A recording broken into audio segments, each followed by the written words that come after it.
വെളിപ്പാട് പുസ്തകം 14-ാം അധ്യായം 7-ാമത്തെ വചനം.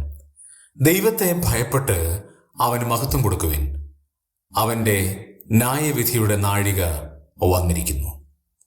ദൈവത്തെ ഭയപ്പെടണമെന്നും ദൈവത്തിന് മഹത്വം കൊടുക്കണം എന്നും 3 ദൂതന്മാർ ആഹ്വാനം ചെയ്യുന്ന കാര്യമാണ് നമുക്കിവിടെ കാണാൻ കഴിയുന്നത്.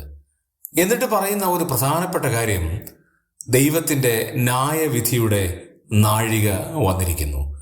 ദൈവത്തിൻ്റെ ന്യായവിധി അത് സുനിശ്ചിതമാണ്.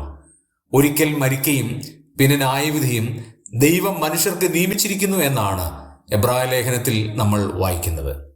2, അത് ഓരോരുത്തർക്കുമുള്ളതാണ്. ദൈവിക ന്യായവിധി ഓരോരുത്തർക്കാണ്, വ്യക്തിപരമാണ്. ഓരോ ആളുകളെയാണ് ദൈവം ന്യായം വിധിക്കുവാനായിട്ട് വിളിക്കുന്നത്. 3, ന്യായം വിധിക്കുന്നത് കർത്താവാണ്. യോഹന്നാന്റെ സുവിശേഷം 5-ാം അധ്യായത്തിൽ നമ്മൾ വായിക്കുന്ന അങ്ങനെയാണ്, ന്യായവിധിയെല്ലാം പുത്രന് ഭരമേൽപ്പിച്ചിരിക്കുന്നു എന്നാണ്. കർത്താവ് ന്യായം വിധിക്കാനായിട്ട് പോവുകയാണ്.